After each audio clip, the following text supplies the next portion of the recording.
Okay, perfect. The recording has Let's started. start. All right. I think we're all good, hopefully. Yes, now Yeah. we're good. All right, so going into the marketing plan example for Amari Couture, we're going to start with some objectives, which includes, positioning Amari Couture as a pinnacle of artistry, craftsmanship, and timeless elegance. Since this is a couture brand, it has that more upscale feel than maybe, like your Casablanca brand or any of your other brands that you have, right? So really want to focus on that storytelling, that slow luxury, as well as the emotional connection, which kind of gets us into who our target bride is for this, and really capturing her with that emotion driven marketing by centering campaigns around the Amari Couture bride, um, who's really looking for that dress, not just as, a fashion statement. It's a legacy for her. This is her once in a lifetime, her big moment, right? She wants to, show off that beautiful custom couture dress. Definitely want to look into leveraging social media, influencer partnerships by creating engaging content, using relevant platforms, and also looking into some digital marketing tactics such as running targeted ads and really fostering interaction to support that relaunch campaign and capture, ultimately those buyers, right? While also boosting the brand awareness and consumer engagement. And then really want to emphasize the highly customized, handcrafted nature of each of these gowns because they are couture. There's like, when I was looking through the site, like a lot of these like beautiful details on the gowns and different textures and things that really want to highlight that make them stand out from other gowns. So I started the plan by looking at doing a SWOT analysis just to like help me better understand the brand, kind of where like some gaps are and things that could be focused on, with like the strengths, like going back into that like couture level craftsmanship and having that like more high level or high end, elegant luxury aesthetic. And then also, I know we talked about in our last call, that your gowns are very customizable for each person. And I think that's definitely something that can be used to, help make the brand stand out between, from other competitors. Some of the weaknesses, I know we had spoken about like low brand awareness, um, and then lack of recent digital engagement on social, any kind of updates. It didn't look like things had been updated for, several months. So definitely would want to kind of reinvigorate, the social. I'm guessing, like I said, I didn't have like a lot to go on, so I was kind of making some guesses here, but because it's a couture brand, I felt like it probably has maybe a smaller distribution footprint just because it is so niche. And that's something that, could be a weakness, is that because it is so niche, it could be also seen as unattainable, very pricey. So it's definitely the couture brand is for, a very specific customer. Mhm. And then also, just having generic social content that lacks uniqueness and that storytelling, really want to make sure that it has that luxury feel to it and stands, apart from like the other brands, the Casablanca brands, but also, just in the bridal space in general. I feel like I was seeing when I went through some of like the competitors and everything, it kind of seemed like a lot of like the sameness. So it's, I wanted to think about how to make the brand stand apart from the different competitors. Looking at some different opportunities, I've been seeing like a growing trend of personalization in bridal wear. I was actually just yesterday, I saw a post come up from, they're actually Disney influencers. They do, but they're very big on like fashion. They like create their own outfits and everything. And they're sisters, and one of them just recently got married, and she was sharing her some of her wedding photos, and she made it a point in her post to mention how she customized her dress, added some little like strap details that were very similar to um, one of the Star Wars characters, Padme Amidala. And, she kind of took inspiration from that to help personalize her own wedding dress. So it's definitely something that people are looking to do with their bridal wear and kind of just make their dress, customized to them. So I think that's definitely an opportunity for the brand to really speak to those customized options. I think also, finding partnership opportunities with bridal influencers, whether it's, stylists or experts kind of in the bridal industry, but also to maybe like recently engaged influencers um, that maybe don't already have like a dress partnership, and kind of finding what we can do with them. So I'll kind of get into that, as I included that as part of the plan. And then increase brand awareness utilizing digital marketing strategies. There's definitely a lot of opportunity there. And I have a full page with some different ideas that could be done there. And then also, like I said, I wanted this to be a 360 plan. So also looking into not what we could do, on like owned and earned media, but also with partnering with retailers and how we can provide that VIP experience for the bride.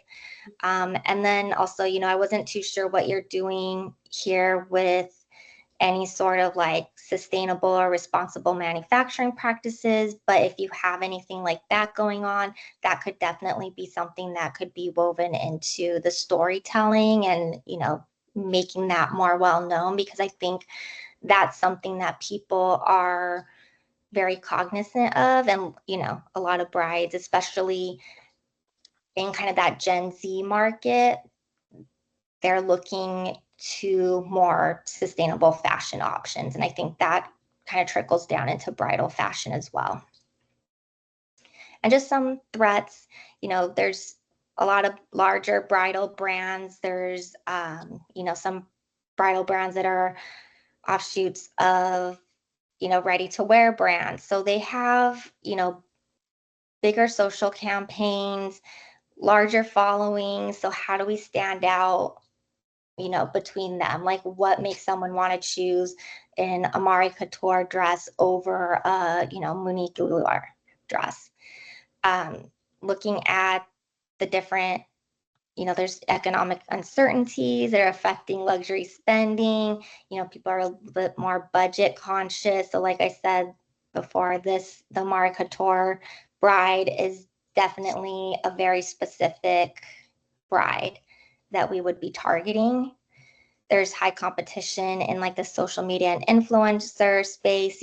People, other brands are seeing, a recently engaged influencer, they're jumping on it. So it's really about having good relationships, maybe with like talent managers, and keeping in touch with them. Like, hey, who on your roster has been, is recently engaged and looking for bridal wedding partnerships. So just making sure that those relationships are strong. And then I wasn't sure if you have issues with like counterfeits or knockoffs in the industry. I'm guessing probably. And then also, like I mentioned, there's a lot more thought going into like those sustainable and eco-friendly alternatives that people are turning to, and a lot of indie brands are, really capturing that audience. So that could be a threat as well.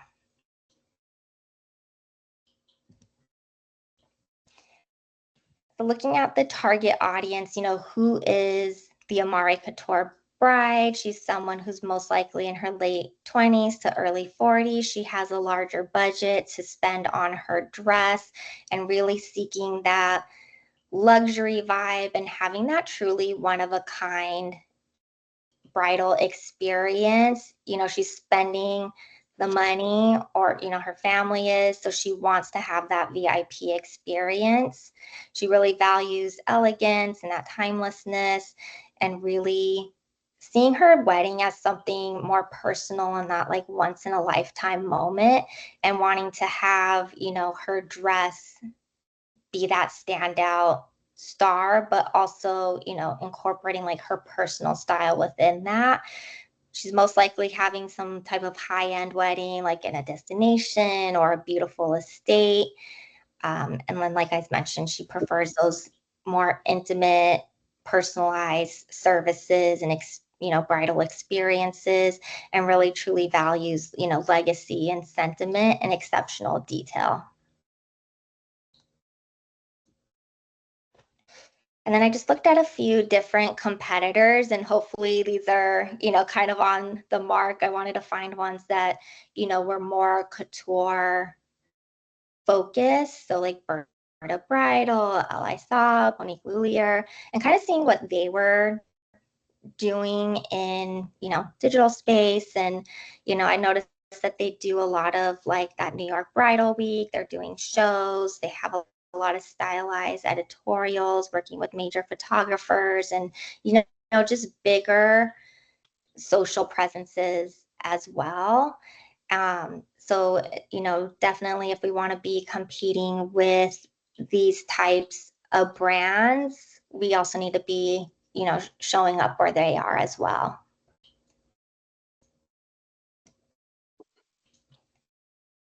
So in terms of a campaign for relaunch, I had the idea of kind of combining this like golden hour theme, which, a lot of brides, they want those like perfect golden hour shots, but, kind of how to like reimagine this in a little bit of a different way, and put like a almost like a old Hollywood or like a vintage glam spin on it.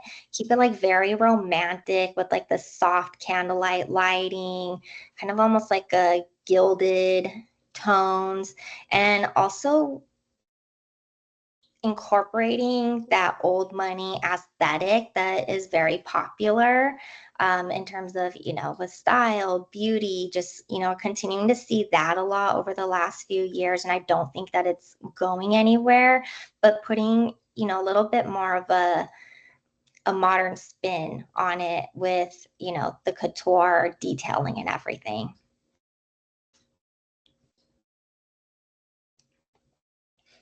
So here is my mood board, just, pulling some shots that I feel like really lend itself to this golden hour reimagined theme. Like I mentioned, with like the soft candlelight colors, kind of those like warmer tones, shadows, and kind of giving that vibe of like almost like a Gatsby 1920s vibe, but like more upscale, not like a tacky costumey 1920s vibe, right?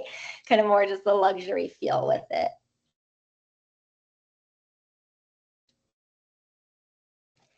And then in looking at kind of that 360 plan, what that would look like, definitely reinvigorating Amara Couture's social media presence by updating, content strategies, especially for Instagram, Facebook, um, Pinterest, making sure that having new pins there, and maybe even pin ads, just because, of course, with Pinterest, that's where a lot of brides go for like inspiration and looking, when they're first getting engaged, you go and create your pin board. So making sure that we have content there that's repinnable or savable. And then also launching on TikTok to really help drive that brand awareness for new audiences, and especially that younger, like Gen Z audience that is starting to, come up into, their wedding era, right? They're, starting to get engaged and, married and starting that new chapter in their life. So we want to make sure that we're showing up where they're at and where they're searching for content. So thinking about some different content pillars, really want to showcase that visual storytelling with beautiful, you know, bridal and dress shots, and both in like video, imagery assets, all that good stuff. Focusing on educational content, and this is where maybe we're highlighting the customization aspects of the dresses, um, as well as building up that community, growing the following base, and just like I said, showing up where our brides are at, really. And then also having that branded content versus native, and what works best for each platform. So I feel like, something like Pinterest, branded content that's very aspirational, that's easily, pinned, and you want to use it for your wedding mood board, that's where that kind of shows up. Instagram can be a little bit of a blend of both, where you want to have that branded content, but you also want to feature real brides and their stories. Whereas TikTok is a bit more on the native side, because you want content that looks like it, lives natively within the app. So when people are scrolling through, like, yes, they're, you're seeing what the dresses look like and getting that aspirational content, but it's very real and something that's a bit more relatable. And then just in terms of engagement strategies, there's things from as simple as just making sure that, social media bios are optimized, especially, with keywords, and, people are able to, search and find the brand. And this also includes keyword optimized captions for searchability. I know Instagram just announced that the posts are now able to be searchable on Google. And so you want to make sure those keywords are included in captions to make sure that the content is being able to search when you do a Google search. Amara Couture comes up, right? Or luxury wedding, or whatever that happens to be. And that kind of also goes into making sure that there's a mix of branded and popular hashtags within the captions as well, because they're still used to help, like, with post discovery. I think also adding in some interactive stories content, like polls, quizzes, things like that, just it really helps with getting that engagement on the content, and like building up the community as well. People want to be heard. They like, being involved with the brand more, and with stories, it's a great way to be able to do that.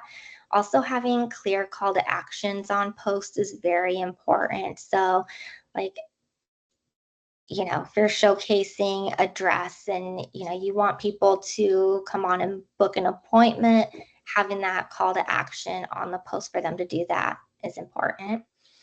And then fostering genuine relationships, building authentic community, responding quickly to comments, DMs that are coming through. Like I had mentioned, with that more native content featuring the real brides. And then also,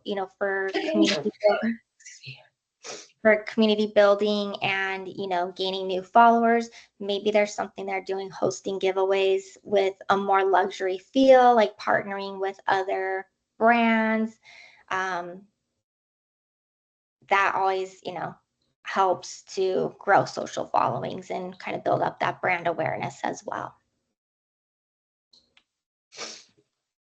And then here's just a few social media content examples that I put together, of what some of these content themes would look like. So going along with the Golden Hour Reimagined campaign theme, making sure that we're sharing content that's visually aesthetic, maybe a little bit more cinematic.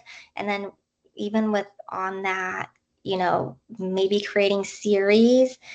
And I think something maybe like that would be good for TikTok, where you're kind of challenging those boho golden hour tropes with more of like a luxury feel. Like, how does that golden hour, today's golden hour look, instead of, out in the flower field with the sunset? And just really tying in that like old money aesthetic and trend. Um, Definitely with the couture minute, making sure to share these very sensorial, like texture heavy shots of the dresses. Working in beauty, we found this was something that was really, it really helped capture attention on posts, when you could show like the close-ups of like the actual like formula, like, if it's like a cream blush, like showing, what that swatch looks like, and just, people are able to grasp on like what that texture is. And I think with dresses, there's, so many details that we can showcase, from like the lace and pearls and, you know just all the beauty that comes with that. And then this can also lend itself to, speaking on how like the dresses are made, or like the designs behind them, and different education storytelling within that. And then also, creating like a narrative series that really showcases the Amari bride and who she is, and very like aspirational type of content, but also very real, relatable type of content.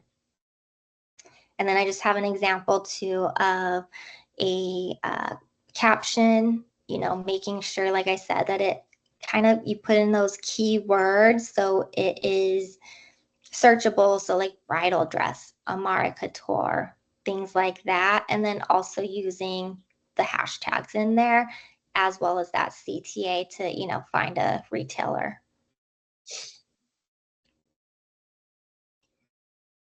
And then in terms of influencer partnerships, I think it would be good to partner with an array of different types of influencers. So from bridal experts and stylists to recently engaged content creators and influencers who really have that old money luxury type aesthetic. Especially looking into ones that would be able to maybe attend like trunk shows, or a nearby retailer, so they could go in and create that content and really showcase their experience in shopping and finding their dress. So I went through and I picked a few people that I thought would be a fit for the brand. The first one, Jordan Sloan, she's a model. She's recently engaged, and I just felt she really had that like luxury old money type aesthetic, and would be a good fit for the brand.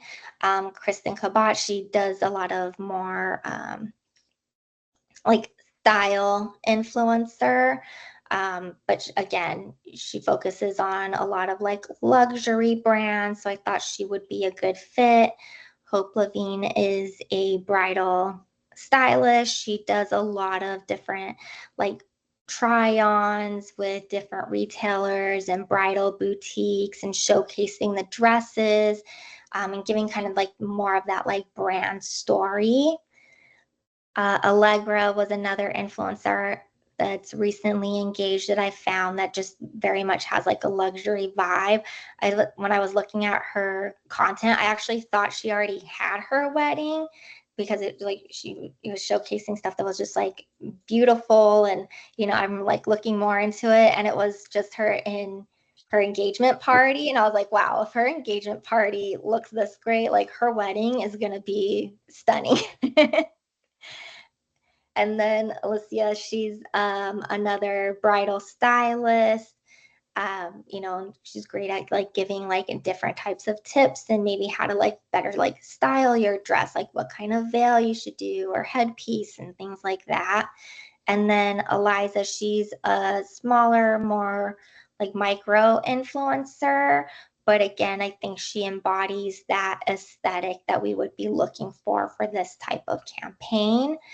And then I highlighted a few, different types of content ideas that, maybe they could do like a tour experience of behind the scenes of, them trying on the gowns or, you know, going through like what that fitting looks like and their experience there.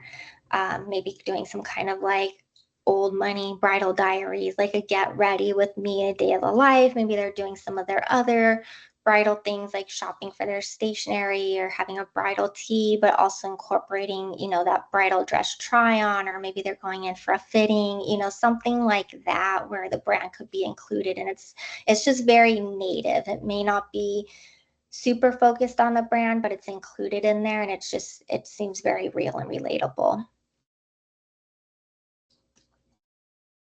And here were some ideas I put together for website and digital experiences, including, a pre-launch that counts down the collection on the homepage, social media teasers and an email sign up pop up with like a strong CTA about, be the first to know, what's coming soon. So that would all be included in like kind of a pre-launch before the campaign actually launches. And then once it does launch, making sure that we have like an updated lookbook landing page that's just very highly visual. Like I said, it has those like aspirational images, those pinnable images that you want to add to your own wedding mood board. Giving maybe some behind the scenes like long form video content that's like very cinematic looking. And I was thinking, like the Dior fragrance commercials, or kind of in that type of aesthetic. Also making sure that, we have email marketing and a newsletter with like exclusive access to new collections, VIP events, or, anything going on with the retailers, or as well as like any new features that we add. Like maybe there's a virtual try on the website because people want to see what they would actually look like in the dress. So that might be a cool feature to add on there. And then post launch, I had an idea maybe there's some sort of referral program, right? Because buying a wedding dress, you're not a repeat purchaser, or at least hopefully you're not. Maybe. But, it's typically a, one-time thing. But how do we keep that bridal customer maybe involved? Maybe it's offering her some sort of monetary reward, and she's making sort of a commission on, getting people to come in, and booking appointments or purchasing dresses and giving their referred some kind of discount or something too. But, it's just a way to capture more leads. Like I mentioned, like a virtual try on feature, or even like a TikTok dress filter, a branded TikTok filter. That might be kind of cool too. And maybe some sort of like online quiz that helps brides discover their personal style, like what's your golden hour bridal style, or what type of bride, Amari bride are you? And this would be good to, maybe in order to take the quiz or see the results, you're capturing their email. So then you're capturing those leads with that. And then just making sure that the website is updated, including like the blog with fresh content, real brides, that wedding inspiration. And then maybe something fun like creating like a golden hour bride wedding playlist. And you can even go into like deeper things like creating like bachelorette playlists and bridal shower playlists and things like that. But just something a little bit more, fun and playful. And then to, even though I put this together for Amari Couture, I think a lot of these digital marketing ideas can also translate into, for the other brands as well, for Casablanca.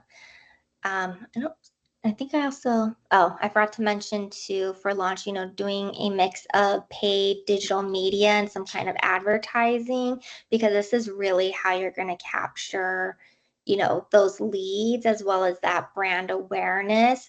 I don't think it's enough just to have like organic social. There needs to be some paid support behind it. And this, it doesn't have to be a big investment, but it's really going to help capture audiences and leads.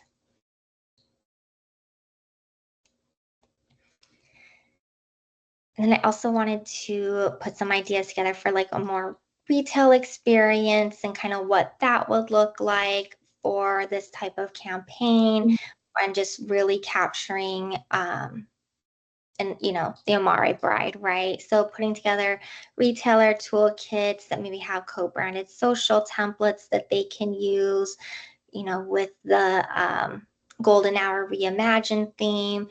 I don't know if you guys provide like any type of like in-store signage or window displays for retailers, but that could be an option. And just making sure that they have assets for their website, for social that they can be using to better promote Amara Couture as well, because that's where the bride is going, ultimately to shop for the dress.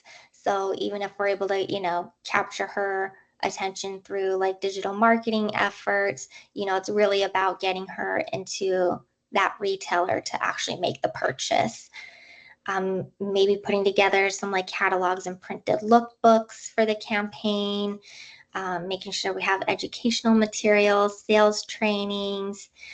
Um, I know you guys do like a lot of the trade shows and trunk shows, but maybe if there's, some bridal fashion shows that are happening at these bigger bridal expos, making sure that we're featuring the gowns and just, getting some eyeballs and on that and, starting to get that brand awareness and then partnering maybe with local retailers for in-store invite only bridal styling sessions, like maybe sponsor a bridal stylist to come and share some tips and kind of have some sort of like workshop type environment that's specifically sponsored, hosted by Amari Couture. So it's like very branded. And again, with like the trunk show launch events, just having that like VIP experience for the brands or for the brides. I think, you know, yes, like a lot of retailers do like the like champagne fittings, but maybe there's things we can be doing more that help make it a much more specialized experience for the bride. Maybe doing some kind of like bridal boutique, like a golden hour evenings, that kind of just lend itself to the aesthetic of the campaign. Being sure to highlight the customization abilities with the dresses, and maybe putting together some kind of like bridal swag bag with a dress purchase, you know, different ideas there that maybe can be done, just to elevate their VIP experience. So they feel like, again, they're, paying for this couture gown. What else can they be getting with their VIP experience there?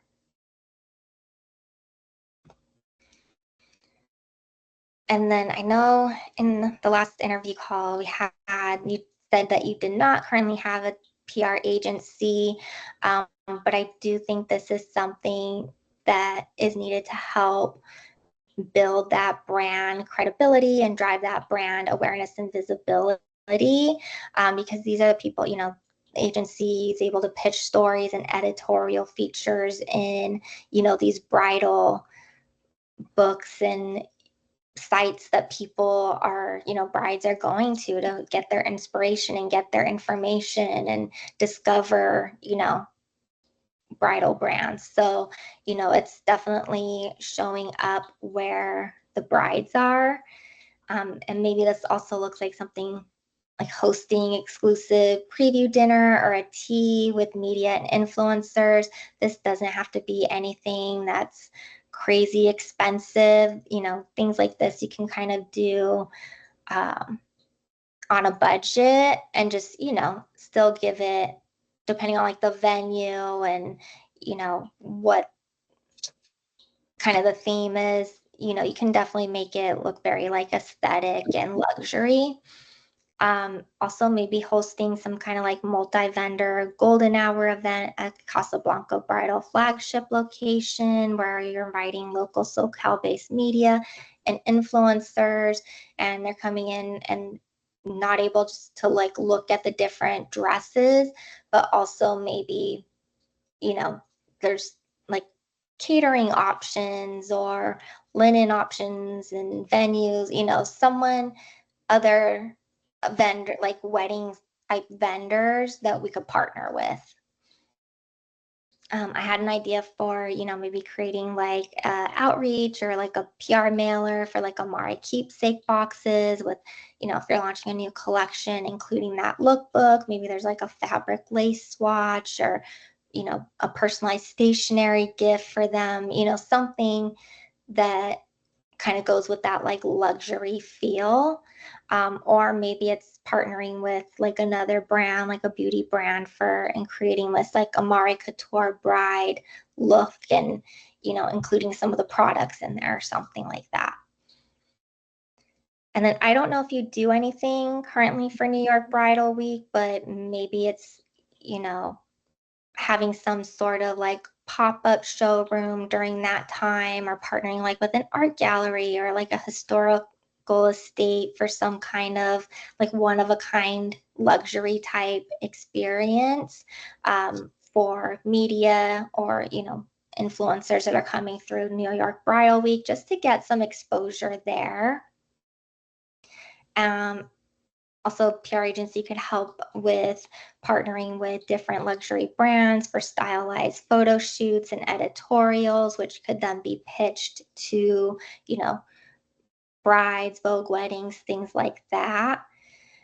I also thought maybe having some kind of exclusive virtual fashion show and like a luxury space or something that lends itself to that Golden Hour Reimagined campaign, like Art Deco looking historical spot or something like that would be kind of cool. And this is something, not just for media invites, but for consumers as well. Maybe they have to, go on the website, reserve their spot, capturing again their email and getting them as a lead. I also thought maybe having some sort of celebrity stylist collaboration, and this kind of can lend itself back to what I had mentioned for the retailer partnership, maybe doing some kind of like workshop with them, or maybe we're just doing some kind of like content collaboration with them that we can then, post either like on the website or have like a social media collaboration, something to that effect. And then also, looking maybe into like podcast interviews with, either your design team, executives, just to really help with that brand awareness and also share more about, who's behind the brand, right? So I thought something like that would be kind of neat. And in terms of measuring, really want to set and measure those KPIs that align with the brand or the business goals and the overall campaign objectives. So, if we're looking at brand awareness, we want to see an increase in our social media followers and putting some like very specific goals with that, right? Like SMART goals. So, achievable yet still kind of like stretch goals and stuff, but having, being smart with like the timeline and everything and like what would actually make sense for that. Also for brand awareness, maybe we're looking at the impressions from the PR pickups from bridal outlets within like the first 6 months, engagement, looking at the engagement rate on social posts, video views, maybe it's Pinterest saves, as well as, increasing the website click-through rate. For lead generation, growing that email list by like 25%, and then also increasing in, the book an appointment or contact us form completions. Like I said, at the end of the day, it's about, really getting that sale, right? So it's kind of thinking about like that full funnel strategy to where we're actually getting these leads in and getting them, to convert. And then, of course, looking at the sales impact, the annual sales revenue, any type of like sales appointments that are tied to the campaign, click-throughs, as well as I'm guessing like maybe a retail partner reorder rate, something along those lines to really showcase, how this campaign is impacting the sales and if there's any lift there. Yeah, I think that is the last slide. So yeah, thank you for, letting me put this together and share this with you. And hopefully it was along, what you were looking for in terms of, a marketing plan and, makes sense for that, the Amari Couture brand.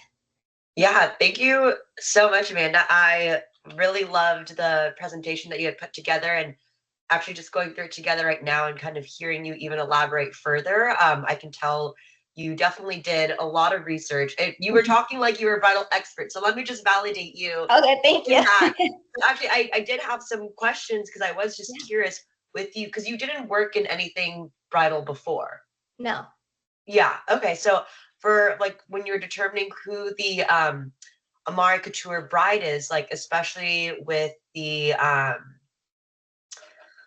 let me see, like the age and budget, how were you finding that information? Was it you just researched it or Yeah, yeah, I I was was just curious. some research, and I'll be honest, I did have like ChatGPT help me with that because what I prompted it with was I wanted to understand the differences between the target audiences for each of the brands, right? Because I guess, Casablanca brand target bride is going to be different from a couture brand bride, right? Just because the couture bride probably has a higher income level, she's looking to spend more than maybe like the average Casablanca bride. So I had it like really go into like who that like target audience would be and have it break down by each brand, like who it thought would be the target audiences. And then also too, just thinking in general, like for couture, like who's shopping couture, Yeah, so that's what kind of made sense to me. that And is also, I think it pulled like from like competitive data as well too. okay, great. And then same thing with the competitors. I was just curious how you got that information. If it was also through research and ChatGPT, which Yeah. I also use ChatGPT all the time. It's been like such a lifesaver. I still need to like make sure I'm doing things myself so I keep that part of my brain stimulated, But no, yeah, no, and I think it's like knowing how to use it right and Mhm. what you're prompting it with, because sometimes, yeah, I could just give you whatever. But, I also did research on my own to like, okay, if it's giving me these, like, does this actually make sense for the brand? Like, would this be a competitor? Because it's like, I'm not super into the industry. Like, I know some of them. I know who Lysabes and Monique Luller, and I know who, I've heard these names before, so really wanted to go through too and just googling like who are like couture, Yeah, bridal dress brands and who would make sense. So kind of and just went and looked at like what they're doing on social and what kind of presence they have and everything too, or like that's also like what each brand is known for. That yeah, makes sense too. that's great. But yeah, I was Um, like, hopefully they're competitors, I would guess. yeah, no, But, they were like what the people all the brands that you had put, they would definitely be like our Amari Couture competitor or like what we would aspire to be. They I would say they're probably a little bit like even higher than our okay. Amari Couture, but that's basically what we're kind of the budget friendly version of those couture brands because some of Okay. them like Lali Lahab, I know they can run to like $20,000 like on average, but our Amari Couture would be like how you put 3,500 to like 6,000, 7,000. Okay. That's So it's yeah. So I still was going back to couture. kind of It is still very yeah. couture, but it's just yeah, they're like insane. Yeah. No, um I was looking at some of the price of dresses. I was like, wow, okay. Yeah, I for me too, like I honestly didn't realize how expensive some of their dresses were, but yeah. But Yeah, you're literally on par with the brand. So again, I was just curious with you not having bridal background and I mean, it's just a lot just of when you Google look up searching. yeah, like when you look up couture wedding dresses, it's not very clear. And unless you know certain media partners like The Knot or Brides Magazine or things like that, then you type in that to help refine the search. But if you're Yeah, literally typing in couture wedding dresses, I'm like seeing some brands pop up that I'm like, you are not a couture wedding dress. Like you're definitely not.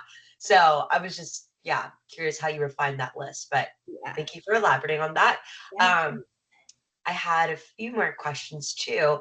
I remember we talked about your photo shoot experience last time, and you had mentioned, I believe, correct me if I'm wrong, it was like a budget of 200,000, and then you would do lifestyle and e-commerce shoots. Is that correct? Um, maybe I'm trying to. Someone I don't remember talking about that, but that could have been. But I don't know. Our our We budgets were talked. like very low for Uh-huh. especially for physicians formula. So um, that could have just been like a yearly Okay. budget too. Because I would say something like if it is like 200,000, yeah, that would probably be like the full year for photo shoots and everything. But we did have at Physicians Farm or at Markwins an in-house team that did pretty much most, if not all, of our Photo shoot. video imagery assets and everything. Yeah. Okay, so okay, disregard what I just said. Then No, no worries. can Yeah, you no. share like I guess your photo shoot experience that you have? Yeah, so we had at Markwins an in-house creative team that encompassed, um, photographers, videographers. So I would mostly work with them on more like the social content and assets that we would need, and would brief them. Sometimes though we would, if we're doing like a specific like campaign or like new product launches, um, those might be something kind of separate and probably use more of those assets for like paid media or doing anything like that. Um, as well as like any website campaign shoots.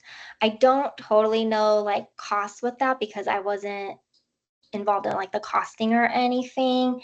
But like I said, I do know that we didn't have huge budgets Yeah. for any of that, but it would encompass, hiring models, any type of like getting props and backgrounds, things like that. And we would do pretty much most of the shoots in house in our studio, unless they were like location based. And then, they would try to find, cost appropriate locations that kind of fit within the budget for those. Like, maybe we wanted to do we had a line of like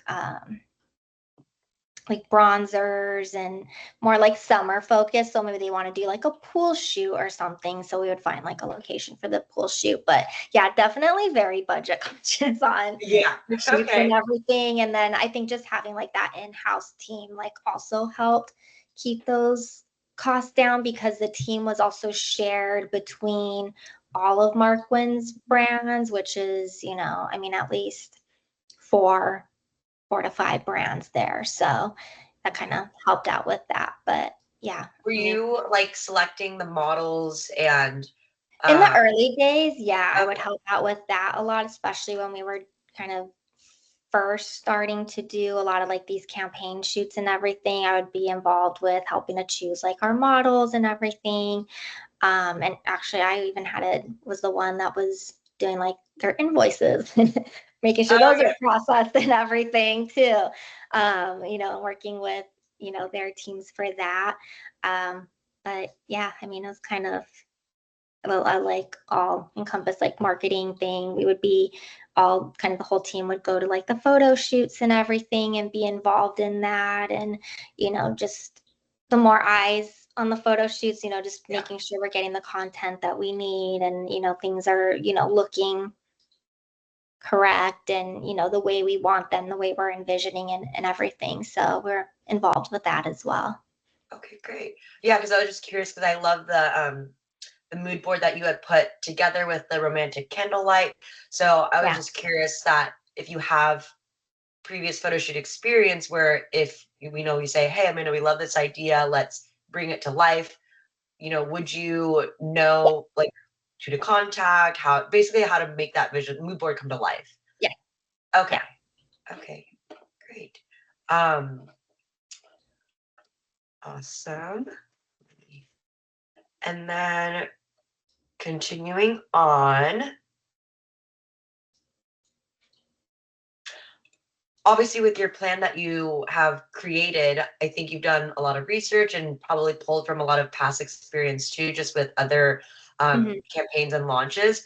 So realistically, for a relaunch or campaign like this, how would you kind of delegate to the team, or realistically knowing, I don't know if you remember our team size, but like how would you delegate to them the responsibilities? And yeah, I was just curious what your thoughts from that. Yeah, I think, especially like with social, because I know you said, I think you had a couple people, right? That were Yeah, doing there's two people right social, like people doing that. Just working with them on what that content should look like, and pretty much overseeing like the, content strategy for the campaign, um, and kind of letting them kind of figure out probably like the day-to-day like postings and everything, what that calendar looks like, but just overseeing what that totally looks like to make sure that it's following within, kind of the strategy and guidelines that I set up. And then just working closely with them on, what the actual content is going to look like and any kind of like camp like briefing on that as well. Working with, I don't, like if you have like an e-com manager or someone that runs the website, just working with them on like any sort of updates that need to be made there, in terms of, if we're doing like a lookbook or, updating like product pages and the homepage, all that fun stuff that goes into the website. Maybe also too, like I said, looking into some of like the different ideas for either like lead capture, like if we wanted to institute like some kind of like one of the quizzes or something on there, working with that person on, how to like actually implement something like that, or like a try on feature, maybe looking at a different vendors who, provide stuff like that and seeing if it's something that's even feasible for the brand. um, and then also for, for like PR activities, probably looking into possibly retaining a PR agency or PR consultant, freelancer, someone that could, that has these relationships with media and could really help with like the brand awareness in that regards. That's great. Um, Hopefully that helped. That was what you were. yeah, no, that was exactly, yes, that was exactly the answer to my question. And then I know you mentioned giving like the social team guidelines for maybe what the content should look like or what the captions should be.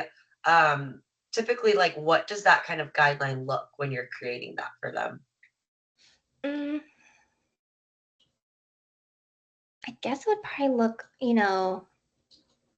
putting together kind of like that, like a mood board, and finding maybe some different content examples of, what I would be looking for, but, making it our own, right?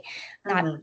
I don't want to copy or anyone, but, giving them some sort of like aesthetic guidelines Yeah, for that and just really putting together an actual brief that has those examples, um, and just, what needs to be in each social post that, something that I'm looking for. And then also to even guidelines on engagement as well, like what that needs to look like. Because I feel like sometimes like, you as when you're in social media, sometimes you just get caught up in doing the content and you're not going back and like answering comments or DMs, but making sure that we have that engagement aspect as well there. Um, but yeah, I think it's really just, finding some examples that speak to, the aesthetic of the brand or the campaign, and, you know, and even maybe like what a mock like feed looks like for them, right? So they have some sort of visual to go on. So when they're creating content, they can refer back to that. That's great. Yeah, that's something that I've just been trying to work on with the team because they do a great job already of posting, putting captions together. But now that I'm trying to help refine it a little bit more, there's little things like, oh, a certain emoji that, which feels like so teeny tiny, but certain emojis, there's certain words that we don't want to use, things like that. And just for myself, I don't have experience creating kind of a guidebook for Yeah, those things. Um, so I was just curious with your experience if you have yeah. something And I've like that actually to help. worked, yeah, I would definitely recommend creating some sort of, like an actual brand style guide.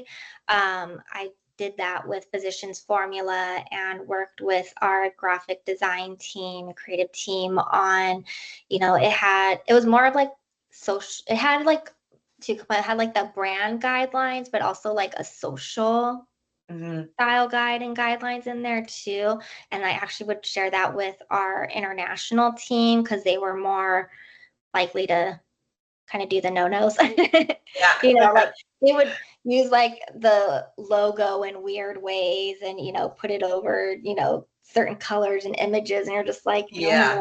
so I wanted to make sure, that like our international team was on the same page as us. But I think it's good too for, anyone coming in to the brand so they kind of know what that like look and feel is for each of the brand, what that tone of voice is, appropriate image uses, like even like do's. I would have do's and don'ts in here, so that could go into what you're saying about like emoji uses. Like yes, maybe for Casablanca we have this type of tone of voice, but Amara Couture maybe has a bit of a different tone of voice, and maybe we're okay with using these types of emojis for Casablanca, but not so much for Amara Couture because we're going for more of that like high end type of feel. So you could definitely have build out brand style guides for each of the brands. And then this way, the social team can always refer back to it like, hey, does this fit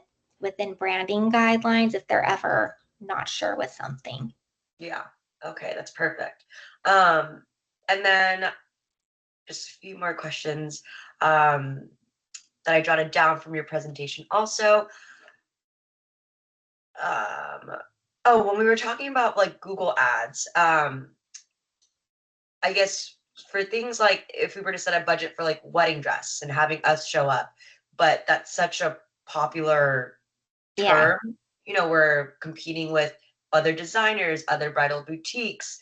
How would you determine what is good to actually like invest in and then also how much to invest in it? Like, I guess what's your process for determining that?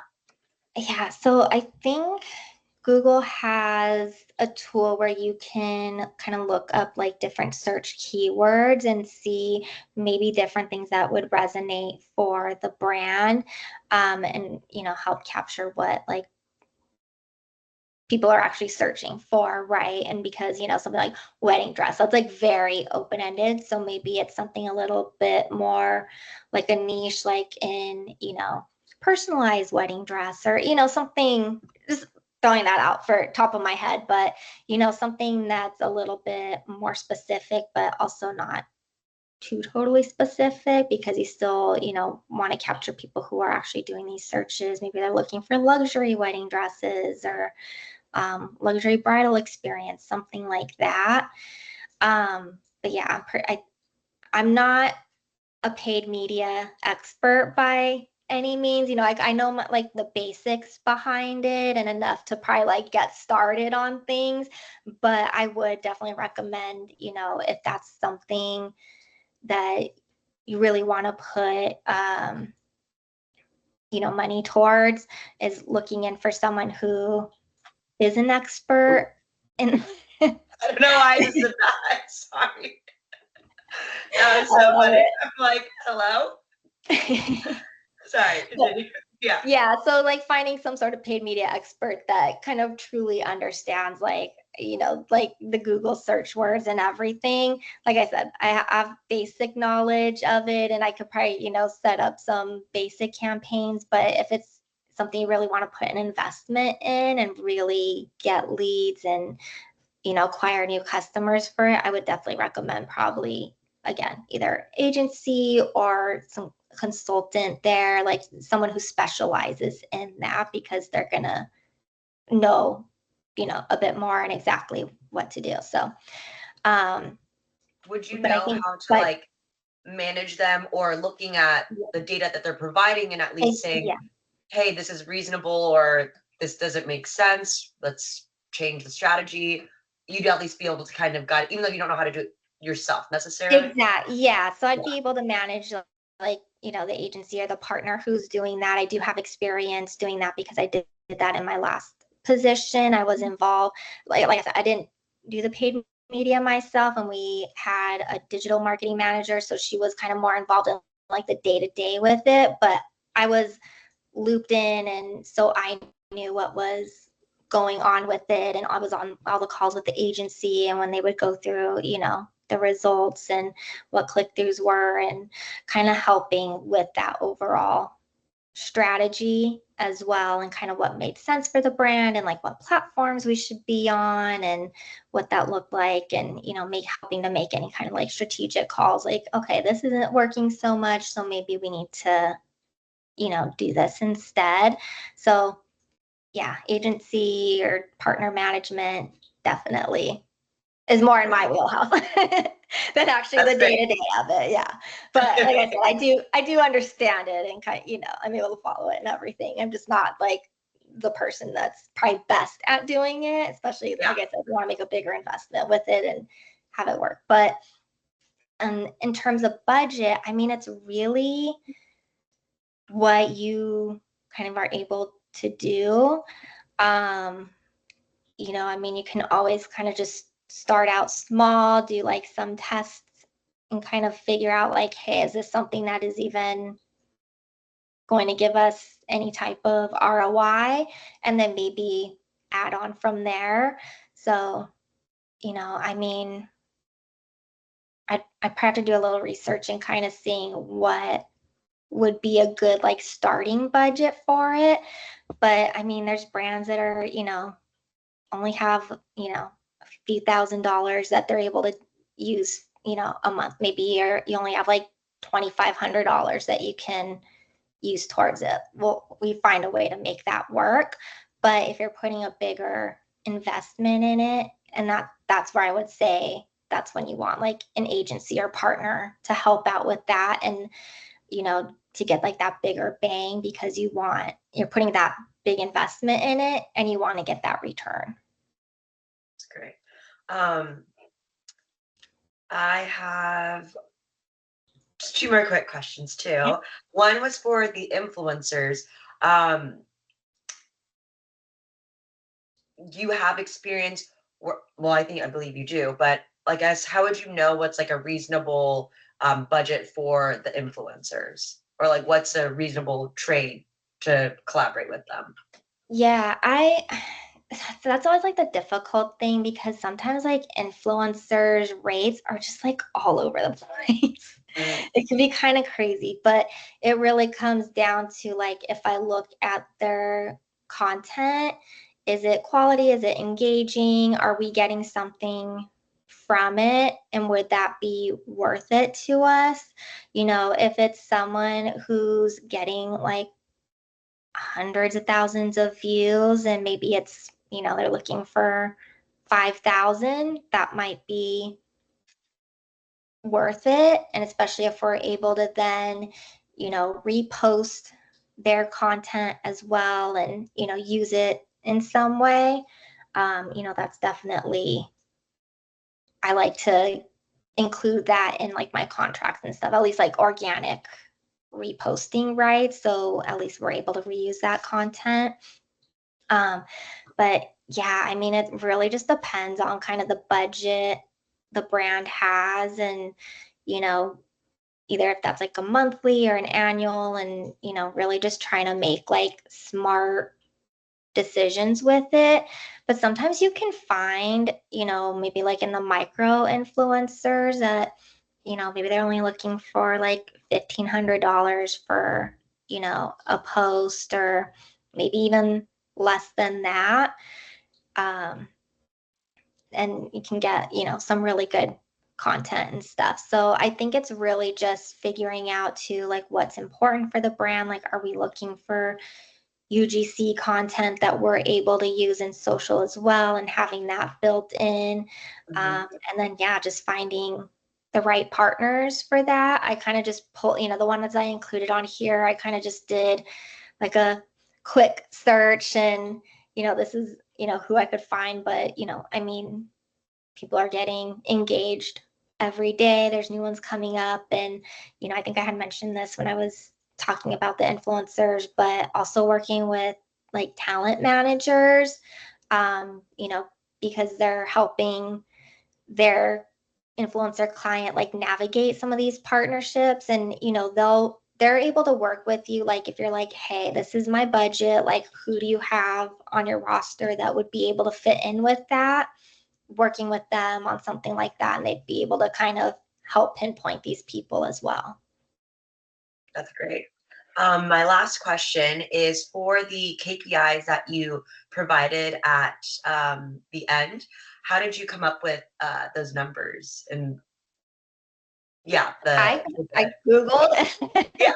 Honestly, I Googled and was kind of like, okay, what would be like something that would make sense, right? Because, and also thinking of like SMART goals, like I don't want to be like, okay, we're going to do like 75% like increase in this, I want it to be realistic for the brand. And something that could be attainable and like be able to work towards, but that's not overwhelming, so that's kind of where I came up with that. And then also too, just thinking about too like what I was able to work on with, in my past role, you know like say for PR impressions, like what we were able to get, within a few months. And usually like actually 1 million for 6 months is kind of on the low end. Usually within 6 months, you're able to get, a lot more. So I think we were, yeah, like maybe 1 billion in Oh, six wow. months. So yeah, it's, I That's felt like great. that was on the low end, but I was like, well, if it's a brand kind of just starting out in PR, maybe it's, not going to Okay. be that. So I try to be realistic Okay. with That's it, but I mean, they might even be a little under too. okay. Yeah, I was just curious too because a lot of our media partners, they'll send us, quarterly reports and they're like, "Oh my gosh, you know, you're beating our benchmark metrics." And like, what does that mean? Is it Yeah. actually like, because like how, they're saying it's a million impressions, and like you're saying, like a million sounds like a huge number to someone from the outside, but someone who has marketing experience, you're like, well, now we've gotten 1 billion, which is way more than a million. So Yeah. Yeah. things like that, just being able to look at the metrics and understand, and then setting goals for ourselves. So yeah, I was Yeah. just curious how you came up with that. So thank I think you. it's just, like I said, just doing, like Google search and seeing what those benchmarks are. Yeah. And, like I said, making them, the goals like realistic compared to what like those benchmarks are. And then maybe setting a goal for like, okay, year over year, we want to see, X percentage increase Yeah. from That's there. great. Yeah. Awesome. Well, thank you, Amanda, for going through the entire presentation that you put together and answering some of my questions that I jotted down while you were going through the presentation. Um, for me, those are all the questions that I had, but I always want to give you time to ask any questions. I know it's been some time since we last spoke, so if there's anything that's come up since the last time, I'm happy to help answer. Oh, and also Josie wanted me to message and say sorry. She had to jump off Okay. for another call with our CPA, Sorry. so she did have to jump off for an accounting call, but she did say thank you and that she also enjoyed seeing the presentation. And yeah, just wanted to make sure that I shared that with you.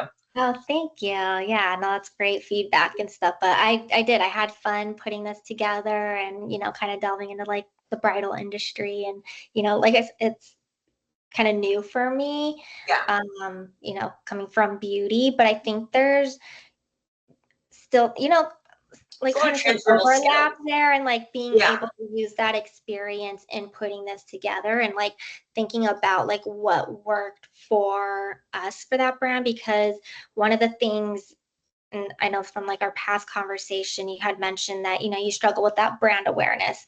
And when I was with Mark Wins and Physicians Formula struggled with brand awareness. And, mhm. we put some of these strategies in place, like with like, the PR and like, redoing like social and, coming up with like the influencer program and everything. And those were things that I specifically did and managed as well. So it's, I know from experience that these types of strategies and tactics for the brand can work. Yeah, So, and even though it was in beauty, I think it can still translate over into the bridal fashion world. yeah. It's just a different audience Yeah. and different product. But I Yeah. think to your point, exactly. I think a lot of the marketing skills and it all can be transferable Yeah. for sure. Definitely. Great. Well, did you have any questions that I can help answer about the company role or anything at all?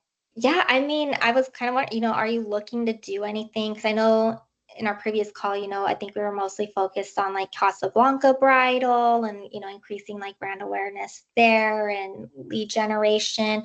But are you looking to do anything more with like Amari and like some of your other brands?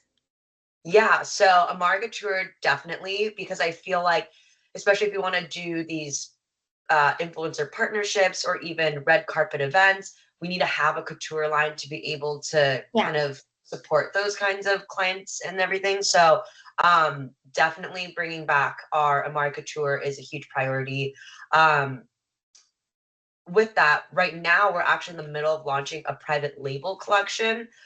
So this is where it's under Casablanca, but when the retailers are marketing it to brides, it's not Casablanca. It's just like they're marketing it as their own private Okay. collection. Okay. Because we do have some luxury styles from our overseas team.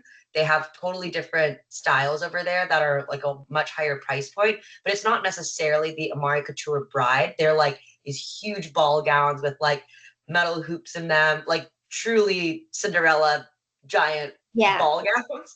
Um, but they are beautiful, and that we have clients who really want those styles, so we're offering them right now as private label. And then yeah, we're so that way we're getting some of our customers who want that higher price point, but for branding purposes, we do need our Amari Couture, so that's Okay. definitely coming up, and we want that for sure. All right. That's exciting.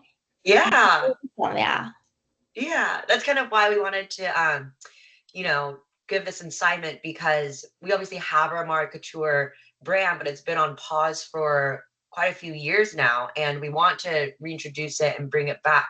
But it's just interesting to see how everyone kind of has different strategies of how they'd reintroduce it. So it's just important for this marketing person to kind of give us their insights into how they would do this because it's something that we will be asking the marketing manager to do in the Yeah. future. So And would you be looking at something that's kind of similar to this, where it's like very like campaign focused, like with like a theme, like say like the golden hour reimagine, yeah, like this whole like theme that kind of accompanies that whole like 360 marketing plan, or is it more like, oh, you're looking at evergreen yeah, type oh yeah, content? no, everything for sure. We want it to be a big announcement and doing a lot of PR press around it. Because yeah, we have the quality, we have the styles there. Even for our Casablanca collection, we're honestly probably like almost undervaluing it. Like our regular collection right now can be sold at 4,000, 6,000. That's what they're doing at our flagship store right now. So we know it has that quality and that look. It's just us as a manufacturer, because we are vertically integrated, we're trying to avoid giving them unnecessary markups. That's part of our value proposition also of why people love Casablanca, is that you are getting a really high quality dress, but at such an affordable price that's almost like unheard of. All that to say that we still need a couture price point though, because there are brides that come in and they've got a $10,000 budget. This literally happened at our flagship store. $10,000 budget bride comes in, loves all our dresses, thinks that it's $10,000 because she's in Crystal Cove, finally says yes, ready to put her credit card down, and she's like, oh my God, this is only $2,500. I can't say yes to this, even though I love it, because I have like $10,000 from grandma right now that I really want. I want a $10,000 dress, even though I love this one. So I think what we ended up doing is customizing it to make it even more elaborate and to basically just hit that price point that she wants. Okay. But basically, so we need that couture price point for sure. Yeah. So that's a big goal of ours. Yeah, that's wild. I wish I had that problem. Same. I'm like, that is such a first world problem. Like, my wedding dress isn't expensive enough. Like, I'm saving money, what but a different universe, truly. yeah. I'm like, good for you. Like, live your best life. I'm so happy for you. But that makes sense, and that kind of goes into, you know, kind of what I was saying about how like that couture audience, you know, they're definitely not your average bridal shopper, right? They're definitely and they want it to be budget exclusive. different. Yeah, they want it to be that not everyone has it. I mean, they want everyone that's like who they, you know, their same aspirational group they want to see wearing the dress maybe, but not necessarily everyone. Yeah. So yeah, that's kind of what's coming up for Casablanca. Any other questions that you have too?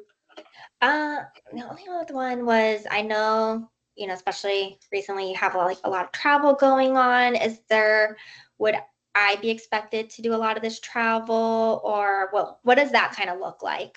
Like how involved would I be with like the shows and things like that? Which I don't mind traveling at all. I actually really enjoy. I'm one of those like, oh, I get to travel rather than like I have to travel, but you know, I still kind of want to know like the insides, and, you know, what would be expected and everything. Yeah, of course. So, well, marketing's involvement with the markets would definitely be like getting all of our market assets ready. So that's like we have something called our sketchbook. I wish I had a copy with me here, but it's basically like a catalog that shows all of our product, the pricing, what the fabrics are. And you'll be collaborating with product to like product will make sure that all the information is correct. And then you as the marketing manager would also help to verify, of course, but you would kind of be the project lead, making sure, hey, when does the US need their sketchbooks? When does the EU, UK need their sketchbook? When does Canada need their sketchbooks? Figuring out those deadlines, making sure that we're staying on track. Same thing with our gown tags. For every single dress, we put gown tags on it. So when people are shopping in our booth, they know what they're looking at. Yeah, that makes sense. Things like, you know, e-blasts to invite the customers, let them know, hey, markets are coming up. Make sure you RSVP, make an appointment with your sales rep. These are our fashion show times. These are the promotions that we're offering. Just doing that communication with our retailers to invite them. And then also working with our sales team on what the booth will look like.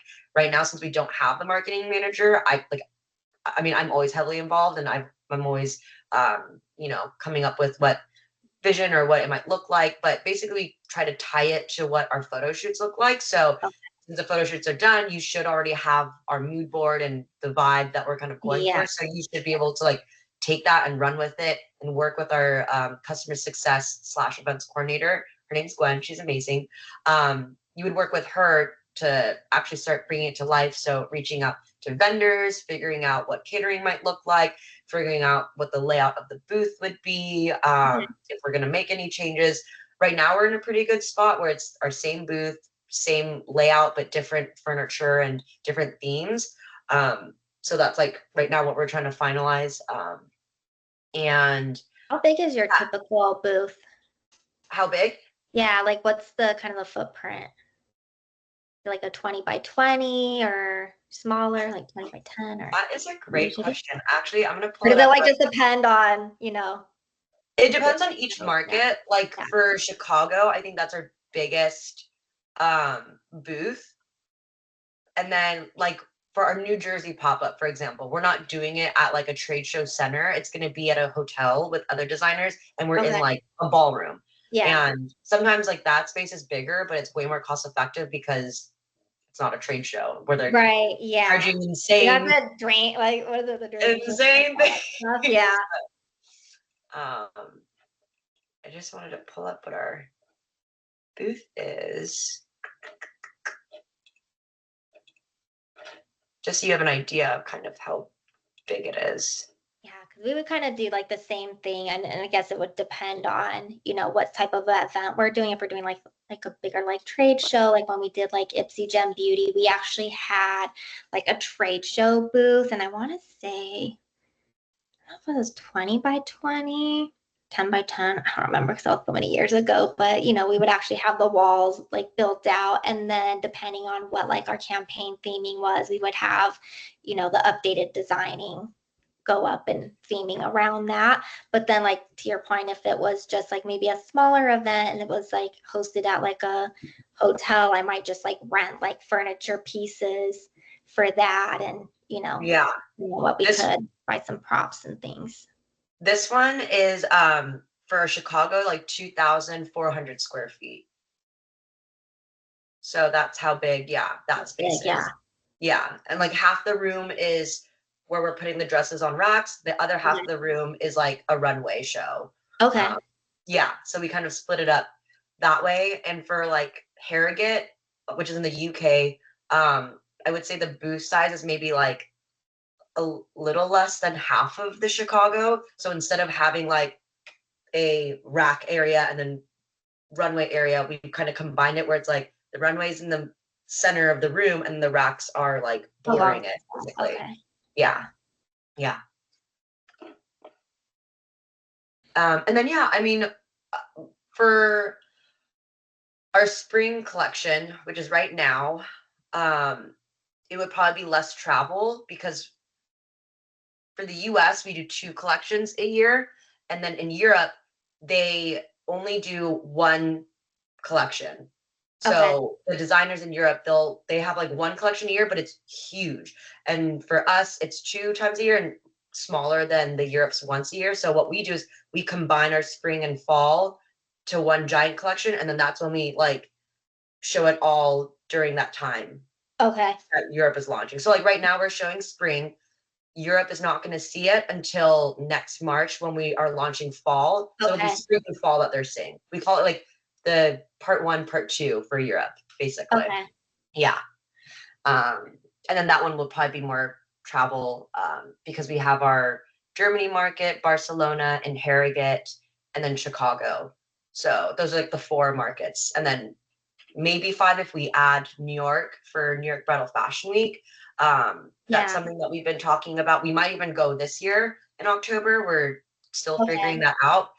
It is just like a higher price point. You'll see like more of the higher end brands, and it's more of like marketing and PR rather than sales. And you'll feel it right away. Like when you're in Chicago, it is like, we're here to do business. We're here to make money and sell. Yeah. And when you're in New York, it's like fashion shows and like we're gonna have prosecco and like have fun. And a little bit more like schmoozy and yeah, and it's very like more like content. It's yeah. the space is definitely way prettier than being in like a traditional booth, and very different vibe for sure. Okay, So, very but it's cool. important to go again for that marketing, PR, Yeah. relationship building, just saying that you're in New York Bridal Fashion Week because there's so much press around it. So definitely, but that takes more work and time, and with us not having a marketing manager here also to help with that relationship building and everything, it would kind of be just a waste for us right now to go. So That's why we haven't really invested in that market, and we're just doing our own New Jersey pop-up show. So that way we're not like our East Coast customers, even though they're not seeing us at New York Bridal Fashion Week, they're seeing us at least in New Jersey and more cost Yeah. effective and all that. Yeah. Okay, that makes sense. Yeah, because that was when I was like looking at, like the New York Bridal Fashion Week, kind of seeing what was going on there. I was like, oh gosh, but this is probably like really expensive to be involved in and stuff. And, Yes. especially like having a show and stuff. I know those shows are like insane, like even just Yeah. So Fashion that's Week why shows and stuff too. So, that's why like even a lot of our retailers, they actually don't even go. It really is those retailers who, one, have a higher price point in their store, or two, they're kind of like the younger, cooler, hip stores that really understand, one, marketing, that it's important to go to this market for content for their own store to like get mhm. their brides excited, but Yeah. also they like want to travel. They want it to be experienced. They want to have fun. It's not just work. But a lot of our retailers who are like mom and pop shops, they've been in this business for years. They're like, I don't want to go to New York. It's busy. It's expensive. Yeah, And they're over so it. yeah, but they still do good business, so we don't want to neglect them. So that's why we do the New Jersey show, because it's like a little bit more calm for them. They can, they're truly there just for business. So Okay, yeah, yeah. just All to give right. you an idea. Yeah. All right. Well, hopefully that helped answer your.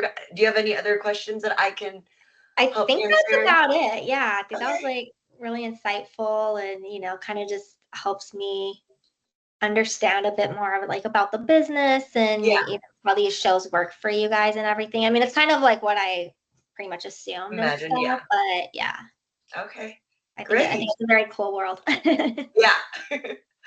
Awesome. Well, thank you, Amanda. Again, love the presentation that you put together and appreciate you walking through it. And I guess next steps will be in touch with Ellie, but usually at this point, the next step would be bringing you in for like an in-person Okay. interview and meeting with not just myself, but also with our CEO and president, who are my parents and co-founders.